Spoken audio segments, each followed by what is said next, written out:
تو عرض کیا انہوں نے، اس صحابی نے، عرابی نے، کہ یا رسول اللہ صلی اللہ علیہ وآلہ وسلم، میں اللہ کی بارگاہ میں مقام خاص حاصل کرنا چاہتا ہوں، خاص مقام حاصل کرنا چاہتا ہوں۔ میرے نبی نے فرمایا ذکر اللہ کی کثرت کرو، اللہ تمہیں خاص مقام عطا فرمائے گا۔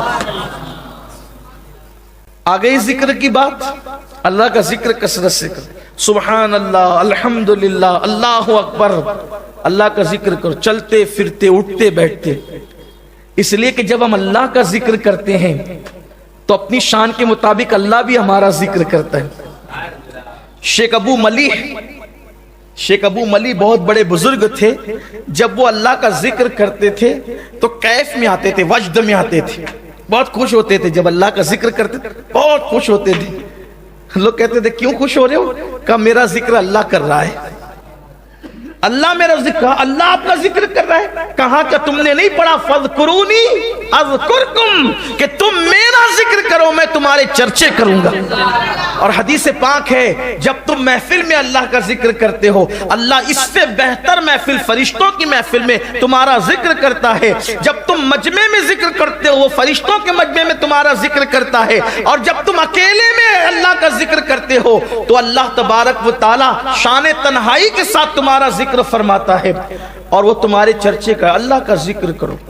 لیکن یہاں پھر ایک بات کہوں گا اور ضرور کہوں، ذکر وہ نہیں ہے، ذکر کہتے ہیں یاد کو، ذکر کہتے ہیں زبان کہہ رہی اللہ اللہ اللہ، اور دل میں کچھ ہے ہی نہیں، کچھ پتہ نہیں کیا ہو رہا ہے۔ تو جب زبان اللہ کہے تو دل میں بھی تو اللہ کی یاد ہو۔ کچھ لوگ تو ایسے ہیں کہ وہ یوں تسبیح پھیلاتے ہیں کہ لگتا ہے کہ پڑھ کیا رہا ہے۔ جو جس سپیڈ سے تسبیح گھومتی ہے پتہ نہیں چلتا کہ پڑھ کیا رہا ہے، کون سا ذکر۔ میں سمجھتا ہوں کہ بہت مختصر سا بھی اگر کوئی ذکر ہوگا تو بھی وہ اتنی تیزی سے تسبیح نہیں پھرے گی۔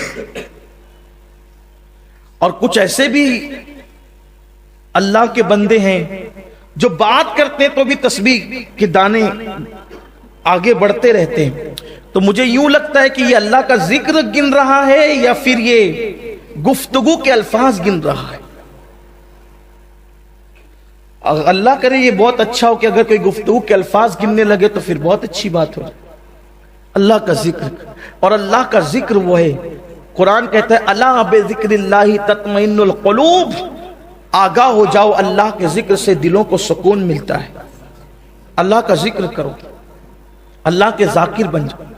ہمارے سلسلہ قادریہ برکاتیہ کے امام حضور سیدی صاحب البرکات سید برکت اللہ عشقی پیمی مہریروی رحمت اللہ علیہ اللہ کا ذکر ایسے کرتے تھے کہ آپ سے ذکر الہی سن کر اس علاقے میں پرندے اللہ کا ذکر کرنے لگے، پرندے ذاکر ہو گئے تھے۔ یہ ذکر کی برکت، اور ذکر کرنے والے پر ایک مقام ایسا آتا ہے کہ پھر اس کا دل جاری ہو جاتا ہے۔ اور سب سے افضل ذکر ہے، افضل الذکر لا الہ الا اللہ محمد الرسول اللہ صلی اللہ علیہ وسلم۔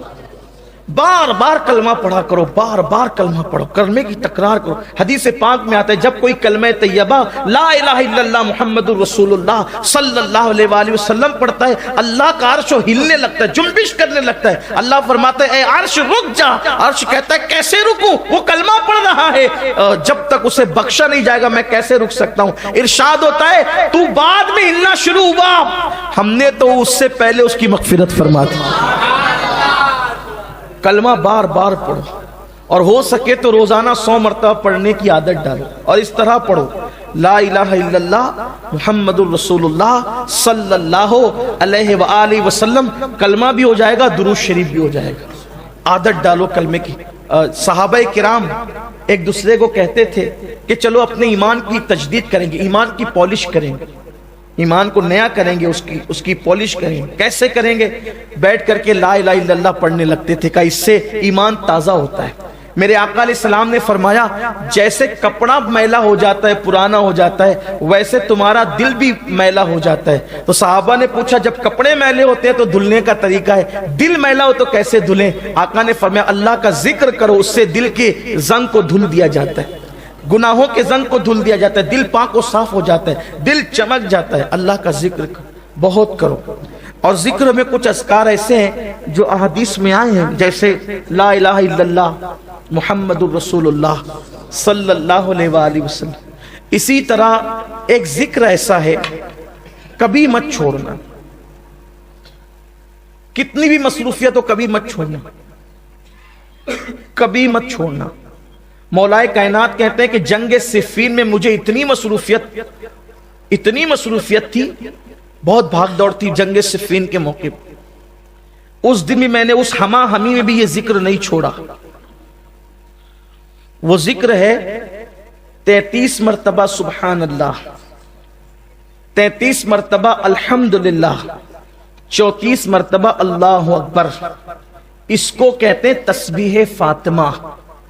اس کے بارے میں روایت میں آتا ہے کہ جو اس ذکر کو پڑھتا ہے دنیا میں اس کے کوئی کام میں اس کو ناکامی نہیں ہوگی، ادھر مرے گا ایک قدم اس کا دنیا سے اٹھے گا، ادھر مرے گا ادھر دخول جنت کی سعادت نصیب ہو جائے گی، نامراد نہیں ہوگا یہ ذکر۔ اس لیے کبھی مت چھوڑنا اس کو۔ ایک کلمہ شریف سنا آپ نے لا الہ الا اللہ محمد الرسول اللہ، اس کے بعد آپ نے تسبیح فاطمہ یہ سنا، پھر اس کے بعد سبحان اللہ وبحمدہ سبحان اللہ العظیم وبحمدہ استغفر اللہ۔ میرے آقا فرماتے ہیں جو اتنا کہہ لے اللہ اس کو میزان بھر کے نیکی عطا فرماتا۔ اس کو بھی پڑھو۔ اسی طریقے سے اشہد ان لا الہ الا اللہ وحدہ لا شریک لہ لہ الملک ولہ الحمد یحیی ویمیت بیدہ الخیر وہو علی کل شیء قدیر۔ اس کو جو بندہ پڑھتا ہے اگر 4000 سال کے گناہ بھی اس کے نامہ اعمال میں ہو اللہ اس کو بھی بخش دے۔ بڑا عظیم ہے یہ۔ انبیاء کرام کا یہ وظیفہ ہے جو میں نے پڑھا نا، جس کو ہم چوتھے کلمے کی شکل میں پڑھتے ہیں، انبیاء پڑھتے تھے اس وظیفے کو۔ ایک وظیفہ اور ہے حسبنا اللہ ونعم الوکیل۔ اسے حضور علیہ السلام مشکل مقام پر پڑھ، یہ دو وظیفے، ایک تو لا حول ولا قوت الا باللہ العلی العظیم، اور ایک تو حسبنا اللہ ونعم الوکیل۔ اس کو حضور علیہ السلام مشکل مقامات پر پڑھتے تھے۔ فرمایا جو حسبنا اللہ ونعم الوکیل پڑھے گا، اللہ فرماتا ہے چونکہ تو نے مجھے اپنا کارساز بنایا اب تیرا کوئی کام بگڑنے نہیں دوں گا، اس لیے اس کو پڑھا کریں۔ بڑے وظائف ہیں اور بہت زیادہ دیے جائیں تو کہیں ایسا نہ ہو کہ آپ مشکل میں پڑ جائیں۔